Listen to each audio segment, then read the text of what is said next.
Hello दोस्तों, आज के लेक्चर में हम सीखेंगे टाइप ऑफ ग्राफ। इससे पहले वाले लेक्चर्स में हमने सीखा था ग्राफ क्या होता है, degree sequence of a graph हमने सीख लिया है और हमने हैंड शेकिंग थ्योरम किए हैं। और degree sequence of a graph की हेल्प से हमने ये चेक किया था कि कौन कौन से जो हमारे पास डिग्री सीक्वेंस हैं वो ग्राफिक हैं या नहीं है। तो इसको हम आगे फर्दर और आगे हम सीखेंगे, जिसमें हम सीखेंगे कि ग्राफ कितने टाइप्स के होते हैं, कौन कौन से टाइप के ग्राफ होते हैं और उनको हम आगे फर्दर कैसे यूज़ करेंगे। तो सबसे पहला जो ग्राफ होता है वो सिंपल ग्राफ होता है। ये हमने पहले भी डिस्कस किया हुआ है। एन अनडायरेक्टेड ग्राफ, अब तक हमने जितने भी ग्राफ किए हैं वो सारे कैसे ग्राफ हैं, अनडायरेक्टेड ग्राफ हैं। अनडायरेक्टेड का मतलब क्या है, इनमें कोई डायरेक्शन गिवन नहीं है। जो एज है, जैसे फॉर एग्जांपल अगर ये हम ग्राफ लेते हैं तो इसमें जो एज E3 है, तो जो एज E3 है उसको हम V1 V3 भी लिख सकते हैं और we can write it as V3 V1 भी लिख सकते हैं। यानी ये जो डायरेक्शन है यहाँ पे स्पेसिफाई नहीं है। तो अभी तक जो हम जितने भी ग्राफ कर रहे हैं वो सारे कैसे ग्राफ हैं, अनडायरेक्टेड ग्राफ हैं। ग्राफ क्या होता है, एक ट्रिपलेट होता है। ये हमने पहले वाले लेक्चर्स में भी डिस्कस किया हुआ है। इसमें एक वर्टेक्स का सेट होता है, एक एज का सेट होता है और एक गामा फंक्शन होता है। फंक्शन क्या होता है, फंक्शन की डेफिनेशन क्या होती है। A function is a rule और set of rule which associate each element of a set A to a unique element of set B. जो हर एक ए के हर एक एलिमेंट को कहाँ पे लेके जाता है, बी के हर एक एलिमेंट पे लेके जाता है। तो गामा यहाँ पे क्या है, एक फंक्शन है। तो an undirected graph G is said to be a simple graph. किसी भी डायरेक्टेड अनडायरेक्टेड ग्राफ को सिंपल ग्राफ कब बोलेंगे, if gamma is a one to one function from E to V cross V. यानी gamma कैसा function है, one to one. One to one का मतलब एक जो एज का सेट है वो कहाँ पे जाएगा, वी क्रॉस वी के सेट पे जाएगा। जैसे अगर हम इसका एग्जांपल लें तो यहाँ पे जो E3 है, E3 कहाँ पे गया हुआ है, V1 V3 पे और we can say V3 V1 पे। यानी one element is associated with one element, यानी one edge is associated with one pair of vertex set. So a graph which has neither loops, जिसमें कोई loop नहीं होगी, कोई मल्टीपल एजेस नहीं होगी, उस ग्राफ को हम क्या बोलेंगे, सिंपल ग्राफ बोलेंगे। तो कोई भी ग्राफ जिसके अंदर लूप नहीं है, मल्टीपल एजेस नहीं है, मल्टीपल एजेस भी बोल सकते हैं हम इसको, पैरेलल एजेस भी बोल सकते हैं, तो वो ग्राफ हमारा कैसा कहलाता है, सिंपल ग्राफ कहलाता है। These are the some example of the simple graph. ये ग्राफ है हमारे पास, इसके अंदर वर्टेक्स सेट जो है V1 V2 V3 गिवन है, as set E1 E2 E3 given है। तो देखो इस ग्राफ के अंदर कोई भी मल्टीपल एजेस नहीं है, कोई भी लूप नहीं है, तो ये ग्राफ हमारा क्या कहलाएगा, simple graph. This is also known as the simple graph, क्योंकि इसमें भी कोई मल्टीपल एजेस नहीं है, लूप नहीं है। और ये भी हमारा सिंपल ग्राफ का एग्जाम्पल है, इसमें भी हमारे कोई लूप गिवन नहीं है और कोई मल्टीपल एजेस नहीं है।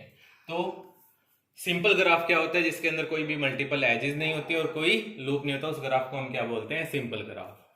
कम to the next graph. Next graph क्या होता है आपका, नल ग्राफ। इसको नल ग्राफ क्यों बोलते हैं, क्योंकि इसके अंदर कोई एज नहीं होती है। ग्राफ की जो हमने फर्स्ट डेफिनेशन पढ़ी थी उसमें मैंने आपको बताया था कि जो वर्टेक्स सेट होता है वो कैसा होता है, नॉन एम्प्टी। और एज सेट हमारा क्या हो सकता है, it may be empty may not be empty. तो see a graph which contains only isolated nodes. Isolated nodes किसको बोलते हैं, जिस वर्टेक्स की डिग्री 0 होती है उस वर्टेक्स को हम क्या बोलते हैं, isolated nodes, is called a null graph. यानी कोई ग्राफ जिसके अंदर सिर्फ आइसोलेटेड नोड्स होंगे उसको हम क्या बोलेंगे, null graph. The set of edges in a null graph, null graph में जो एज का सेट होता है, यानी जो ये E होता है, E सेट हमारा कैसा होता है, एम्प्टी सेट होता है। The set of edges in a null graph is empty and the null graph with n vertices, कोई भी null graph जिसके अंदर number of vertices कितने हैं, n, is denoted by nn. So in this way अगर आप n3 को represent करना चाहते हैं तो हम इस तरीके से n3 को क्या कर सकते हैं, रिप्रेजेंट कर सकते हैं। इसके अंदर सिर्फ 3 वर्टेक्स होंगे, V1 V2 V3, और तीनों ही वर्टेक्स कैसे होंगे, आपके आइसोलेटेड वर्टेक्स होंगे। V1 की भी डिग्री 0 है, V2 की भी डिग्री 0 है और V3 की भी डिग्री 0 है। In a similar way we can represent n4। तो यहाँ पे देखो V1 V2 V3 V4 4 vertex हैं, चारों के चारों कैसे हैं, आपके आइसोलेटेड वर्टेक्स हैं, हर एक की डिग्री कैसी है, 0 है। तो इस तरीके से हम नल ग्राफ को क्या कर सकते हैं, रिप्रेजेंट कर सकते हैं। Now next is pseudo graph, a graph in which loops and multiple edges are allowed. कोई भी ग्राफ जिसके अंदर लूप्स और मल्टीपल एजेस, इनको मल्टीपल एजेस भी बोलते हैं और इनको पैरेलल एजेस भी बोलते हैं।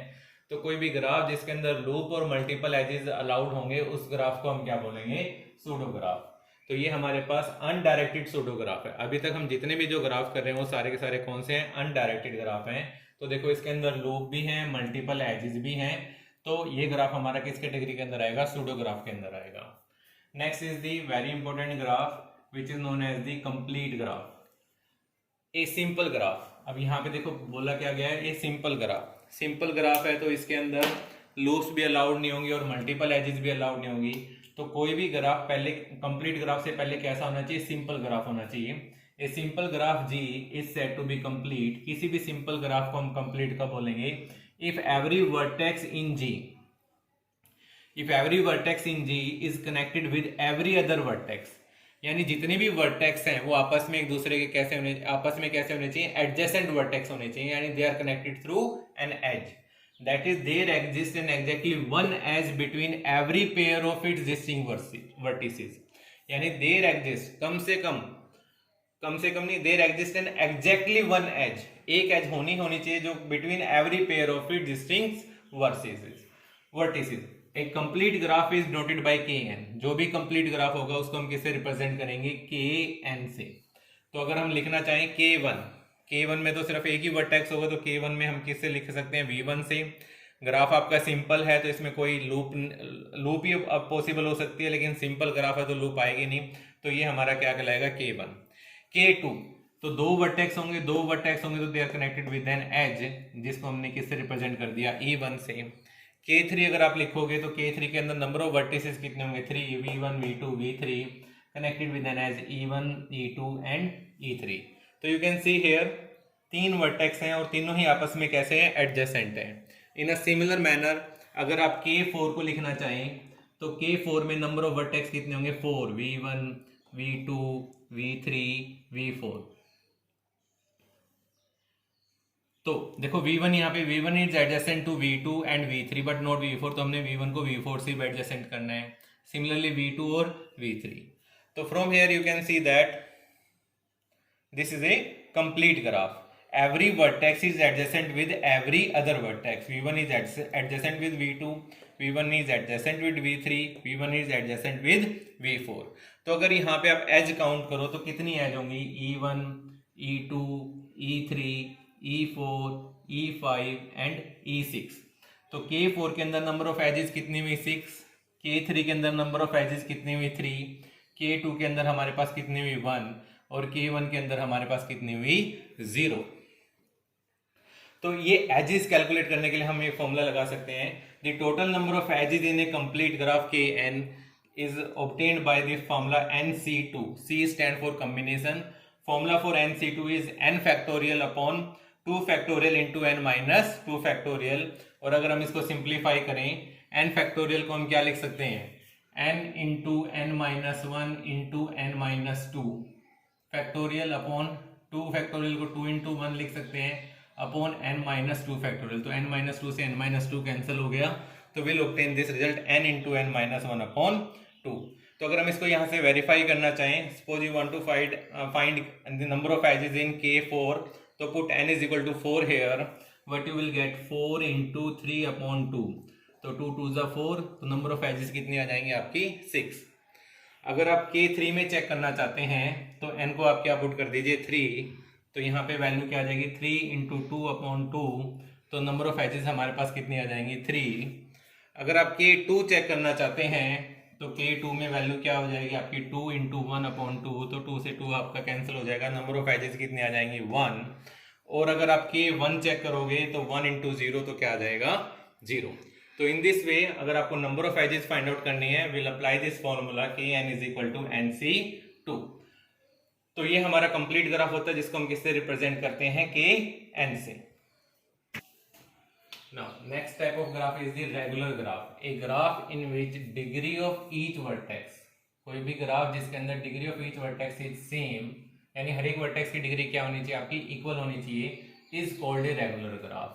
So a graph is a regular graph of degree r if the degree of each vertex is r। अगर हर एक वर्टेक्स की डिग्री आपकी सेम होगी तो ग्राफ हमारा कैसा कहलाएगा, रेगुलर ग्राफ कहलाएगा।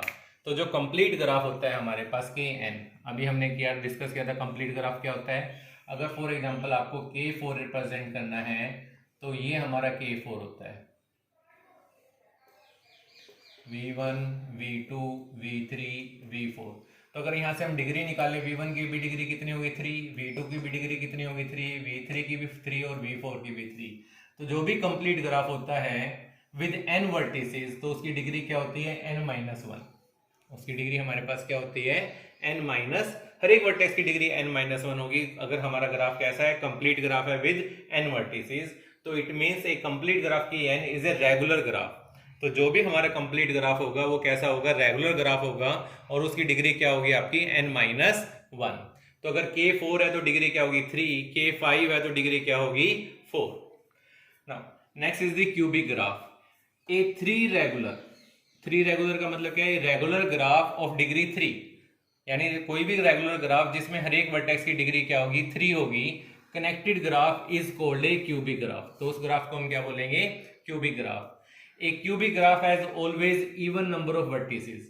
जो भी हमारा क्यूबिक ग्राफ होगा उसके अंदर हमेशा जो वर्टिसेस होंगे वो कैसे होंगे, आपके इवन नंबर ऑफ वर्टिसेस होंगे, and it must be at least 4, क्योंकि अगर मान लो नंबर ऑफ वर्टिसेस आपके 3 हैं, V1 V2 V3, तो इसमें हर एक वर्टेक्स की डिग्री कितनी होगी आपकी 2।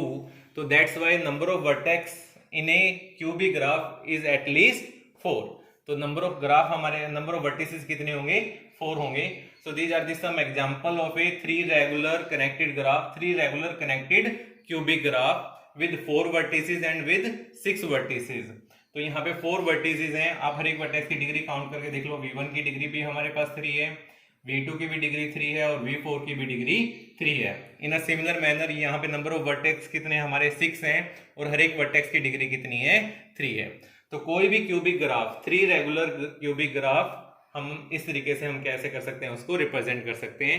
2 चीजों को आपको इसमें ध्यान रखना है कि जो नंबर ऑफ वर्टेक्स होंगे वो हमेशा कैसे होंगे इसमें even, and it must be at least 4। कम से कम नंबर ऑफ वर्टेक्स कितने होने चाहिए इसके अंदर, 4 होने चाहिए। ये ग्राफ हमारा इंपॉर्टेंट है, रेगुलर ग्राफ, ये हमारा आगे यूज होगा क्योंकि इसमें अंदर हर एक वर्टेक्स की डिग्री हमारे पास क्या है, इक्वल है। Now, next type of the graph is bipartite and complete bipartite graph। ये बड़ा ही इंपॉर्टेंट टॉपिक है, इसको हम आगे काफ़ी जगह यूज़ करेंगे ग्राफ थ्योरी के अंदर। ना होता क्या है बाइपर्टाइट ग्राफ और complete bipartite graph. A simple graph कैसा होना चाहिए आपका, सिंपल ग्राफ, यानी ग्राफ के अंदर ना तो कोई मल्टीपल एजेस होंगी और ना ही कोई लूप होंगी। A simple graph G is called a bipartite graph if its vertex set V can be partition into. तो देखो इसमें हमने क्या किया, वर्टेक्स एट वी के पार्टीशन करे हैं, और कभी भी जब हम पार्टीशन करते हैं तो पार्टीशन हम किस में करते हैं, नॉन एम्प्टी डिसजॉइंट सेट में करते हैं। पार्टीशन की कंडीशन क्या होती है, मान लो अगर आपको वर्टेक्स एट वी के पार्टीशन करने हैं, कितने पार्टीशन करने हैं, 2 करने हैं। तो V1 के हमने 2 सबसेट बना लिए, V1 और V2। इनके अंदर कंडीशन क्या होती है, V1 और V2 दोनों कैसे होने चाहिए, नॉन एम्प्टी होने चाहिए। सेकंड V1 इंटरसेक्शन V2 हमारा कैसा होना चाहिए, एम्प्टी होना चाहिए। और थर्ड कंडीशन क्या होती है, V1 union V2 is equal to क्या आ जाना चाहिए, V आना चाहिए। तो कभी भी जब हम पार्टीशन करते हैं तो ये हमारी कंडीशन होती है पार्टीशन की, कि वो दोनों जितने भी हम सबसेट में उसको पार्टीशन करें, जो सबसेट होने चाहिए वो कैसे होने चाहिए, नॉन एम्प्टी होने चाहिए। उन आपस में वो कैसे होने चाहिए, म्यूचुअली डिसजॉइंट होने चाहिए, उनमें कुछ भी कॉमन नहीं होना चाहिए। और अगर हम उनकी यूनियन कर दें तो वो किसके इक्वल आ जाए, आपके कंप्लीट सेट V के इक्वल आ जाए। सो if its vertex set V can be partitioned into 2 disjoint non-empty set V1 and V2। तो हमने V के 2 सबसेट कर लिए, V1 और V2 2 पार्टीशन कर लिए, such that every edge in the graph, कि ग्राफ के अंदर जो भी एज होगी हमारे पास, connects a vertex in V1 and a vertex in V2। अभी मैं इसको समझाऊंगा आपको ग्राफ की हेल्प से कि कैसे ये कंडीशन फुलफिल होती है। And so that no edge in G connect either 2 vertices in V1 and 2 vertices in V2। Now see this graph. इस ग्राफ में हमारे पास जो वर्टेक्स सेट V है उसके अंदर टोटल हमारे पास वर्टेक्स कितने हैं, A B C D और E। ये हमारे पास वर्टेक्स सेट है। तो इस वर्टेक्स सेट के हमने दो पार्टीशन कर लिए, एक सबसेट मैंने ले लिया V1 जिसके अंदर हमने क्या ले लिया ABC, और एक हमने क्या ले लिया V2 जिसके अंदर हमने क्या ले लिया DE। तो देखो यहाँ से V1 और V2 में कुछ भी कॉमन नहीं है और दोनों सेट सबसेट हमारे कैसे हैं, नॉन एम्प्टी सबसेट हैं। अगर हम इनमें इनकी यूनियन कर दे तो कंप्लीट सेट क्या बन जाएगा, V बन जाएगा। अब आप इस कंडीशन को पढ़ो, such that every edge in the graph connect a vertex in V1। यहाँ पे देखो इस ग्राफ के अंदर जो भी एज है वो V1 वाले वर्टेक्स को किसके साथ कनेक्ट कर रही है, V2 के साथ कनेक्ट कर रही है।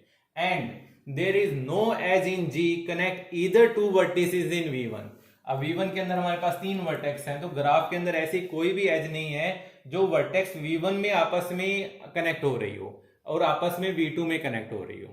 तो ये कंडीशन होती है हमारे पास बाइपर्टाइट ग्राफ की, कि कोई भी सिंपल ग्राफ G है वो बाइपर्टाइट ग्राफ कब कहलाएगा, जब हम उसके वर्टेक्स सेट को क्या कर देंगे, पार्टीशन कर देंगे into non empty set V1 and V2 such that every edge in the graph connects a vertex in V1 and a vertex in V2 and no edge in G connect either two vertices in V1 and two vertices in V2।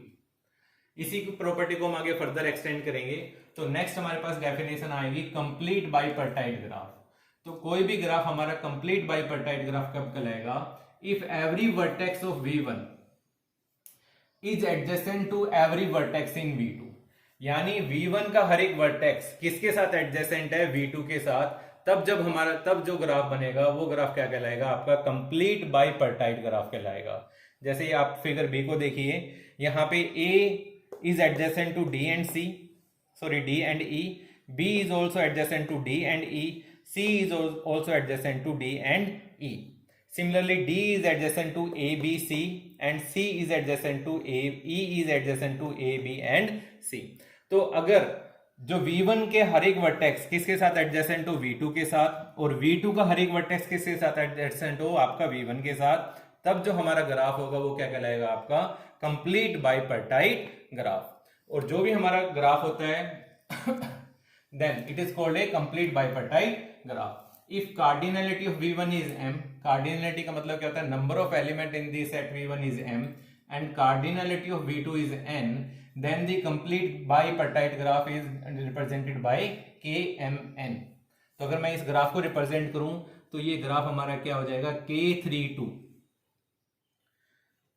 इधर कितने set हैं, कितने elements हैं, 3, और इधर कितने elements हैं हमारे पास 2, तो इसको हम कैसे रिप्रेजेंट कर सकते हैं, K32। तो इन अ सिमिलर मैनर अगर आपको K22 रिप्रेजेंट करना है तो K22 को हम कैसे रिप्रेजेंट करेंगे, अगर आपको K22 रिप्रेजेंट करना है तो इधर हम ले लेंगे A, B, C, D। तो A is adjacent to D, A is adjacent to C, B is adjacent to D and B is adjacent to C। तो ये हमारा क्या हो जाएगा, K22। अगर आपको K24 रिप्रेजेंट करना है, क्या रिप्रेजेंट करना है, K24 कंप्लीट बाइपर्टाइट ग्राफ जिसके अंदर हमने दो पार्टीशन करे हैं, एक की कार्डिनलिटी कितनी है 2 और सेकंड वाले की कार्डिनलिटी कितनी है 4। तो जो V1 है उसके अंदर हमने क्या ले लिया, A, B, और जो V2 है उसके अंदर हमने क्या ले लिया, 1, 2, 3, 4। सो A is adjacent to 1, 2, 3 and 4। Similarly B is adjacent to 1, 2, 3 and 4। तो ये हमारा कंप्लीट बाइपर्टाइट ग्राफ हो जाएगा जिसको हम किससे रिप्रेजेंट कर सकते हैं, K24 से। सो ये काफी इंपॉर्टेंट टॉपिक है, आगे हम इसको ग्राफ थ्योरी में कई जगह यूज करेंगे। Now next is cycles. This cycle को हमने किससे रिप्रेजेंट किया, CN से। C stand for cycle, N stand for the number of vertices. Condition on cycle is जो नंबर ऑफ वर्टिसेस है वो क्या होने चाहिए, at least it should be greater than equal to 3। consist of n vertices v1 v2 vn and edges v1 v2 v2 v3। edges को हम bracket के अंदर लिखते हैं v1 v2 v2 v3 vn -1 vn। और देखो इसमें जो लास्ट एज लिखी हुई है वो हमने क्या लिखी हुई है, vn v1। So in cycle all the vertices are distinct, सारे के सारे वर्टिसेस हमारे कैसे हैं, distinct, except the initial and terminal vertex. Initial vertex भी हमारा क्या है, v1, और टर्मिनल वर्टेक्स भी हमारे पास क्या है, v1। तो साइकिल इसको हम ऐसे बोलते हैं, जैसे एक हमारा साइकिल कंप्लीट हो गया, जहां से हमने स्टार्ट किया था वहीं पे हम आगे क्या हो गए, टर्मिनेट हो गए। तो इसलिए इसका नाम क्या रखा है यहाँ पे, cycle. In cycle all the vertices are distinct except the initial and terminal vertex. So these are the some example of the cycles. ये C3 का एग्जांपल है, इसमें देखो V1 से V2 हमने एक एज ली E1, V2 से V3 और लास्ट जो है हमारे पास एज आई वो V3 से V1, यानी हमने V1 से जर्नी स्टार्ट की थी, V1 to V2, V2 to V3 and then V3 to V1। This is the example of cycle C4 और ये हमारे पास किसका एग्जांपल है, साइकिल C5 का। तो इसमें बस हमें एक चीज का ध्यान रखना है कि जो हमारा इनिशियल वर्टेक्स होगा वही हमारा कैसा वर्टेक्स होगा, टर्मिनल वर्टेक्स होगा। और मिनिमम नंबर ऑफ जो वर्टेक्स होंगे वो क्या होंगे, ग्रेटर देन इक्वल टू 3, क्योंकि अगर हमारे पास दो वर्टेक्स होंगे V1 और V2 तो ये हमारे पास दोबारा से साइकिल नहीं बन पाएगा, क्योंकि हमारे पास V1 से स्टार्ट हुई जर्नी और कहाँ पे टर्मिनेट हो गई, V2 पे वो टर्मिनेट हो गई। तो इसलिए नंबर ऑफ वर्टिसेस हमारे पास क्या होने चाहिए, it should be greater than equal to 3। Next graph is the planar graph. A graph is said to be a planar graph if it can be drawn on a plane। अगर हम उसको कहाँ पे drawn कर सकते हैं, plane पे drawn कर सकते हैं, in such a way that no edge cross one another, यानी कोई भी एज एक दूसरे को क्रॉस नहीं करनी चाहिए, एक्सेप्ट एट कॉमन वर्टिसेस, सिर्फ कहाँ पे छोड़ के, कॉमन वर्टिसेस पे छोड़ के। ये आप एग्जांपल देखो, ये हमारे पास किस चीज का एग्जांपल है, ये कंप्लीट ग्राफ है जो हमारा किसको रिप्रेजेंट करता है, K4 को। इसमें देखो V1, V2, V3, V4 हर एक की वर्टेक्स की डिग्री कितनी है, 3 है, and V1 is adjacent to V2, V3 and V4। Similarly V2 is adjacent to all the other vertices V3 and V4 is also adjacent to all the vertices. Right now अगर हम इस graph को देखें तो ये planar graph नहीं है, क्योंकि यहाँ पे जो हमारे पास एज, अगर हम इनको एज का नाम दें E1, E2, E3, E4, E5 और E6, तो E5 और E6 एक दूसरे को क्या कर रही है, क्रॉस कर रही है। और कंडीशन क्या थी कि कोई भी ग्राफ प्लानर ग्राफ कब कहलाएगा, if it can be drawn on a plane in a such a way that no edge cross one another except at the common vertices. तो यहाँ पे कोई वर्टिसेस भी नहीं है, फिर भी एक दूसरे को क्रॉस कर रही है। लेकिन हम इस ग्राफ को रीड्रॉन अगर करते हैं, तो अगर मान लो आप जो एज हमारी E6 है, तो E6 को अगर मैं इस तरीके से रिप्रेजेंट कर दूं, इसी ग्राफ को अगर मैं रीड्रॉ करके इस तरीके से लिखता हूं, ये मेरे पास एज क्या हो जाएगी, E1, E2, E3, E4, E5 और ये मेरे पास एज क्या हो जाएगी, E6। तो अब ये वाला जो ग्राफ है, ये वाला जो ग्राफ है, ये हमारा कैसा ग्राफ कहलाएगा, प्लानर ग्राफ। तो अगर आप किसी ग्राफ को इनिशियली अगर वो प्लानर नहीं है, लेकिन आप उसको रीड्रॉ कर सकते हो सच दैट कि ये कंडीशन सेटिस्फाई हो जाए कि कोई भी एज आपस में एक दूसरे को क्रॉस ना करे, तो वो ग्राफ हमारा क्या कहलाएगा, प्लानर ग्राफ कहलाएगा। सो आज के लेक्चर में हमने डिफरेंट टाइप ऑफ ग्राफ किए हैं, तो जो हमारे आगे आने वाले लेक्चर्स में हमारे यूज होंगे।